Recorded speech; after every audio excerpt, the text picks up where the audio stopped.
Opay nga kelep kabarangay hiningatak na aton igin papadangat ang mga labas nga balita.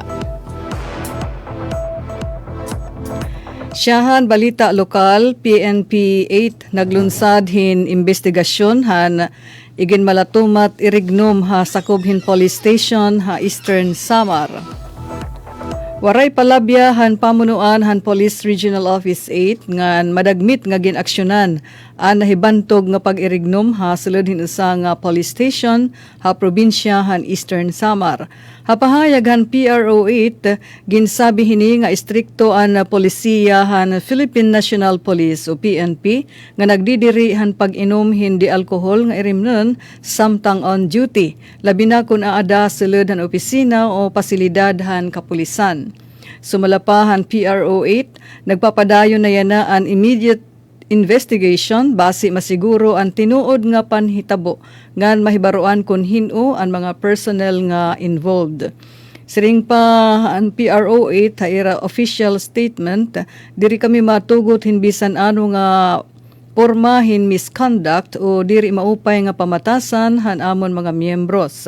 Ginklaro pa han pamunuan nga kung mapamatud-an nga totoo ang mga aligasyon maatubang hinmabugat nga administrative ngan disciplinary actions ang mga mahisala subay habalaod han PNP.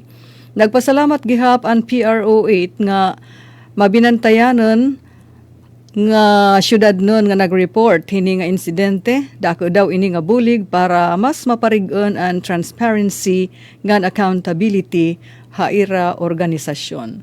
Ang report igin file ni Kasugbong Maria Daisy Amor Lalosa Bilizar.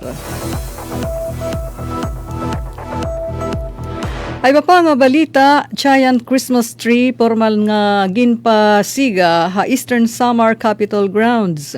Formal nga ginpasiga ang giant Christmas tree ha Provincial Capitol Grounds sa Borongan City kagabi nga pinangunahan ni Governor Ralph Vincent Evardone. Ining aktibidad nagmarka han opisyal nga pagselebrar han Pasko ha probinsya. Ang Christmas tree lighting ceremony nga may tema nga underwater, inkabahin han serye han mga aktibidades han Christmas in the Capital 2025. Kadungan liwat hini ang formal nga pag-abrehan Christmas Bazaar nga nagbabalidya hin magkalain-lain nga lokal nga produkto ngan pagkaon nga pwede pagpilian han publiko. Aya mensahe igin pahayag ni Governor Evardone nga importante haiya nga may lugar ang mga pamilya nga pwede magbanding ngan mag-enjoy ha panahon han Pasko.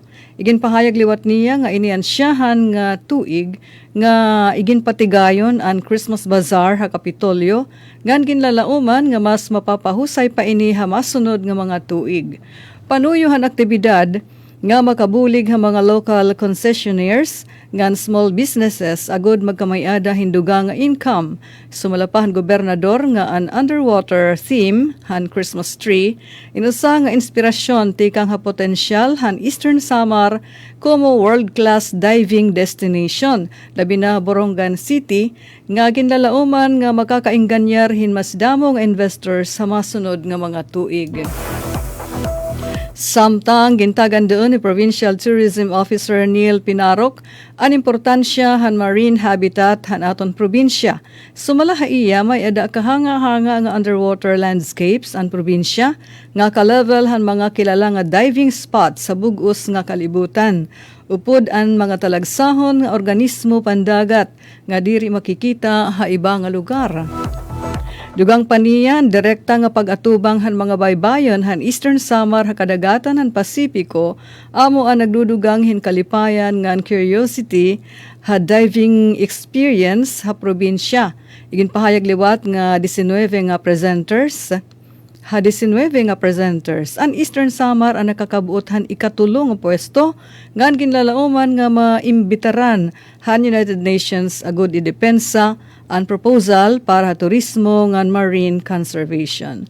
Ang balita igin file ni Kasugbong Penelope Pomida.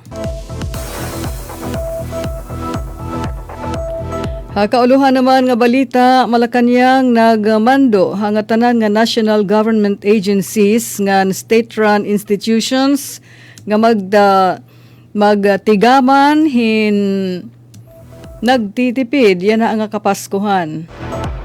Ginsabi han Presidente Ferdinand Bongbong Marcos ang panginginhanglan hin maigto nga paggamit han pondo han publiko habot nga han mga nanhihitabo nga mga natural nga kalamidad nga nagpapadayon nga recovery efforts. Samtang 2026 budget bill aprobado na han Bicameral Conference Committee 20.7 bilyones de pesos tinanggal ha pondo han DPWH ngan igin balhin ha PhilHealth ngan NDRRM nga pondo. Department of Agriculture otro mag-inspeksyon ha presyohan han sibuyas ngan baktin ha mga palengke ha Metro Manila. Nakatalaan otro maglibot-libot ha isang merkado ha Quezon City. Ang pirang opisyal han DA kumu kapartehan na pinakasug nga aksyon kontra han overpriced nga agri-commodities. Inanumduman nga pirang nga tindera na daman ha Mega Q-Mart ngan Obrero Market na isyuhan hin show cause order darahan pag tatakda han presyo nga nagpapanlalapos han maximum suggested retail price kon MSRP. Ha DA gihapon ginpiho ang transparency ha farm to market road projects. Igin patapod han Department of Agriculture nga wara na makakalusot nga anuman nga ghost projects o anuman nga irregularidad ha pagpapatuman han ahensya han mga farm to market roads o FMR projects tinikangan sunod nga tuig. Sigun kan Agriculture Secretary Francisco Tiu Laurel Jr., igpapatuman ang istrikto nga transparency ngan accountability o kababtunan han nga tanan nga proseso ha FMR projects para masiguro nga nahingangad to ha tama nga pondo, tama nga proyekto an pondo han nasod. Apagsiling naman ang mga panhitabo halangyaw, Russian President Vladimir Putin nagbasura hadton unta kompromiso han Ukraine haluyo hadton kan US President Trump pag undong para hin kamurayawan. Samtang ha Amerika ang mga otoridad in nagpapadayon lagihap hin paglalanat o biling hadton perpetrator nga nagpapaluyo han deadly mass shooting didto ha Brown University ha Rhode Island ha Amerika.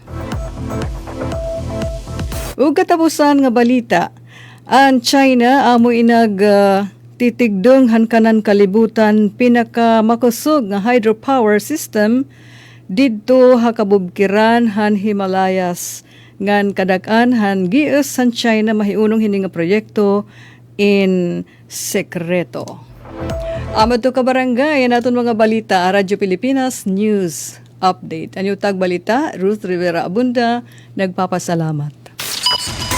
Mula sa pinakamalawak na newsroom sa buong Pilipinas, ito ang Radyo Pilipinas News Update. Serving the Republic of the Philippines for more than 75 years. Ito